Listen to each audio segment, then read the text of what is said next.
YouTubers, Grimmy Dragon here, back again with another review, and this one was somewhat delayed just due to the timing of G2 Starscream. I'm sorry guys, but it's coming, it's here.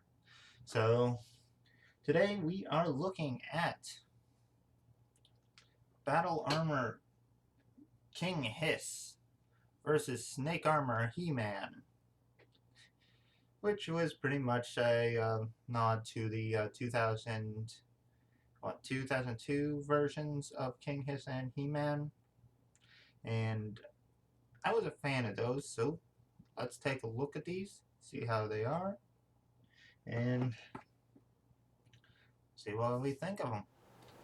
Okay, the first guy on our review list for this two-pack will be actually King Hiss himself, the leader of the Snake Men. Hold it! Hold it!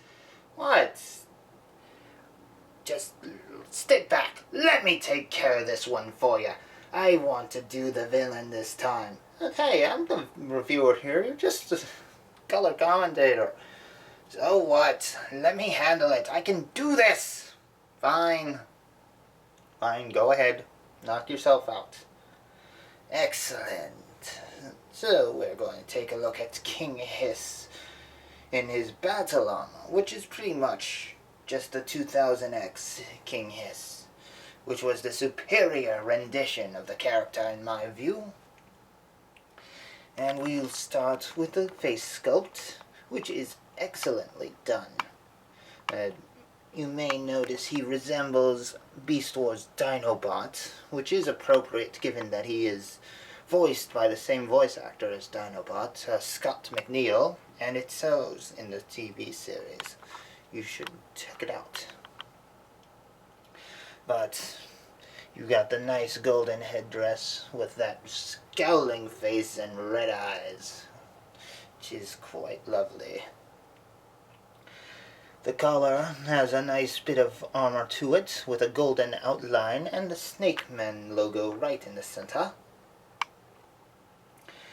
And the rest of the body is in that dark green scaly motif, which suits the character just fine. I love the golden and bronze arm guards. The loincloth is done scaly with a bit of red cloth on the front, multiple pieces stitched together, which is a nice touch. And I do like the Snake Man belt buckle on the front. And he even has sandals with very nice feet. Maybe we can use them for a 2000X Skeletor. I don't know, I think Demo Man still has the better feet for Skelly. Maybe. But this is my review. Back off! Okay. But again, nice bit of bronze and gold on the knee guards. And his weapons are pretty much the snake staff and shield from the original release of Hiss, which we will take a look at comparison right now. As you can see, the Battle Armor King Hiss is drastically superior to this annoying little man in a wrestling costume. It's so pitiful. Now get out of here, you annoying little piece of plastic. You're no good, you're useless. But onto the true Hiss. It is a wonderful figure, and I do believe it is one of the best of the 2000X line. Now if only they'd do a Skelly like that, it'd be great. And get off of me! Get off! Ow! Quit biting!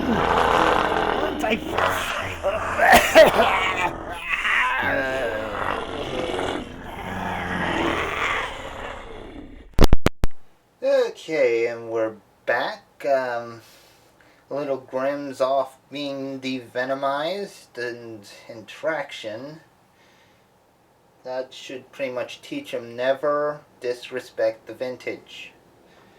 And yeah, as far as this version of King Hiss and the previous, I do like this one better. I appreciate that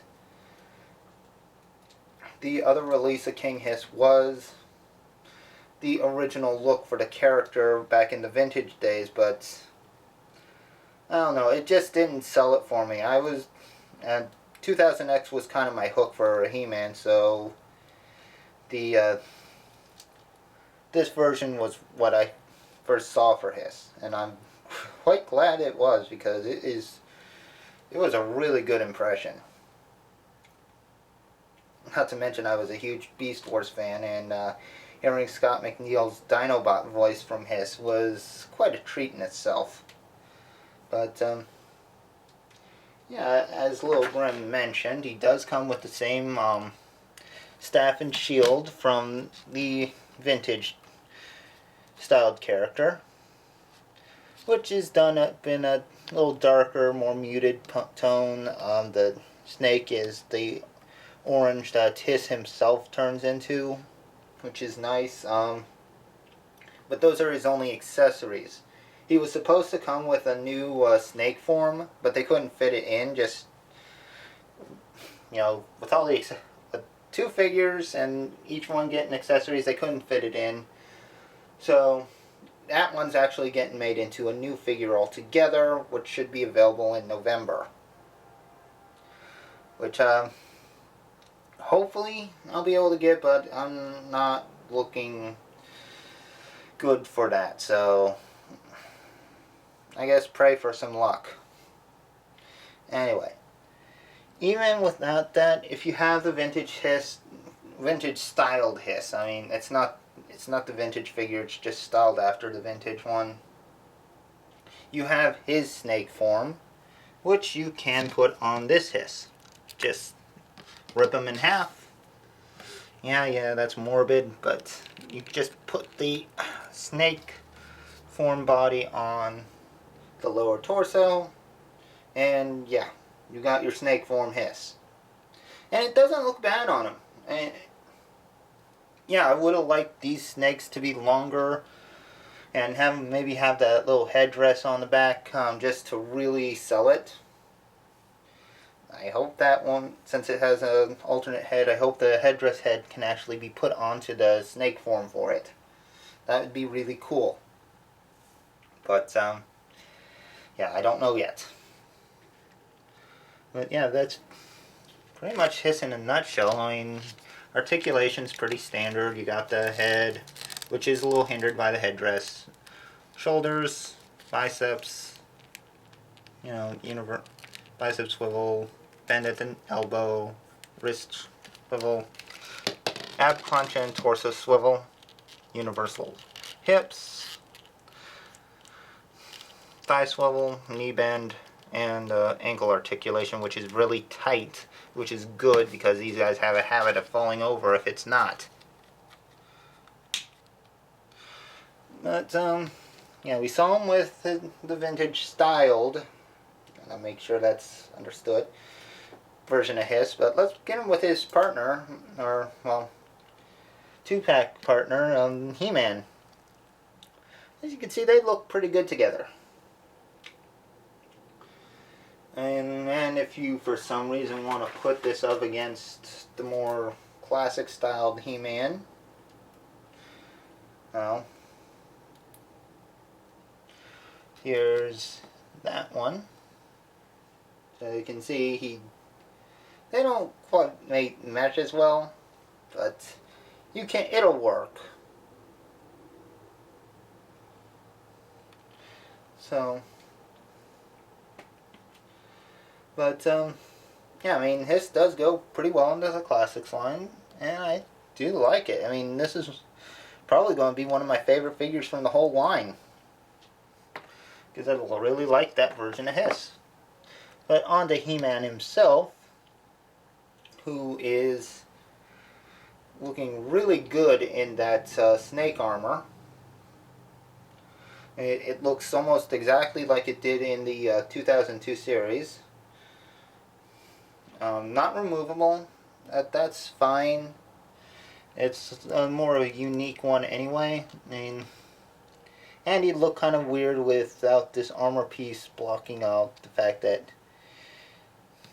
his chest is actually molded in that flesh tone and then painted silver at the bottom half just to cover the armor bit.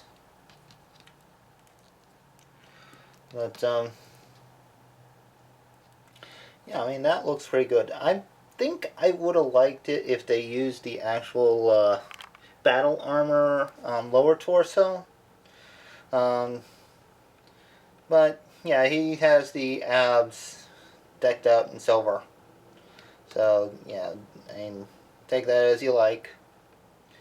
And the only other thing I would have preferred is the He-Man logo found on King Grayskull to be put on where the cross is. I know they're trying to link it all together into the Classics line so they can put in the cross, but yeah, that's my personal preference. Not a big deal. Do get the Snake Man, the anti-Snake Man logo on the belt buckle and on the shoulder, which is pretty good. And I actually like the detailing on the armor. Like this side has the pauldron, like a bit of armor on the chest, and then like more of the classic strap on this side. And the back's done pretty well too. You even have a sword sheath. Look out for that because it will stick to the paint on the sword and peel it off a bit. You may notice that the power sword is missing a bit of paint on there, which is a bummer, but it's not the end of the world. Now, he has the exact same articulation as his, so I'm not really going to bother with that. But you may notice that he actually shares some parts with his. Mainly on the armored half of him, he has the scaled armor pieces, well, the scaled body parts on the thigh and bicep area as his, which is quite interesting. Everything else is pretty unique. A lot of new parts in, so that's pretty cool. Now these claws do come out, so you don't have to have them out all the time. But they are the battle claws from the original Snake armor for He-Man back in the 2000X toy line. So it's pretty nice, and he of course comes with a power sword. Darker gray than the one that came with Man-at-Arms, and it still has that metallic tone rather than the weapons pack version. So it is a unique paint job. And yeah, like I said, it just fits right in there. Just gotta be careful about paint rubbing. Yeah, that's He-Man. Let's just get the more classic He-Man in there again. Yeah, so you can see how they look together. And yeah, he does have the He mullet, which is awesome. I like the new hairstyle. I like the fact that they did the wash, much like this Toys R Us 2-pack He-Man. So it helps. Now, for a little bit of fun, since the heads can be interchangeable with each other, we can do a couple nice things. Like, we can take this head off, and we can put the King Grayskull head on it, and kind of recreate the opening scene of By the Power, where King Grayskull was wearing the snake armor. So that's pretty cool. Better yet, combined with Battle Cat, Battle Lion, and the King Grayskull body, you can actually get a full-powered 2002 He-Man and Battle Cat. using the Battle Lion armor on the Battle Cat figure and putting the He Mullet on the King Grayskull body, which looks awesome. And for added flair, I used the weapons pack version of the 2000X Power Sword, which works out pretty nice for that one. And he looks really good. So, all in all, I'd say the 2-pack is worthwhile, especially if you're a fan of the Michael Young Productions version of Masters of the Universe. It's going to be great for filling out that 2000X style look. It'll go well with the like the Evil Lyn, the Man at Arms that came out in that style, and all the Club 2000X figures that we're getting. So, yeah, I highly recommend it. So that should pretty much wrap up my view of Battle Armor King Hsssss versus Snake Armor He-Man. I am very happy to have my preferred version of King Hsssss in the Classics line now. I respect the vintage toy, but it just never quite meshed with me. So, yeah, that's that. One thing I did forget to mention, though, is that Snake Armor He-Man can't really ride Battle Cat or Battle Lion very well, just because the loincloth is a little too long, and while it does have, they do have the divots in there, it doesn't cover the length for this one. And while it's a softer plastic, it doesn't bend well either, so unfortunately, that's not going to work out too well. But that should wrap it up. So, I hope you guys have enjoyed the video. If you have, like, comment, subscribe, the usual. And next week should be about Halloween time. It's 10 days away at the time of this recording, so we're going to do a horror-themed monster. This case being the Alien, like the original Alien, the big one. So, yeah, look forward to that. Anyway, I'll see you next time. So, goodbye out there, whatever you are.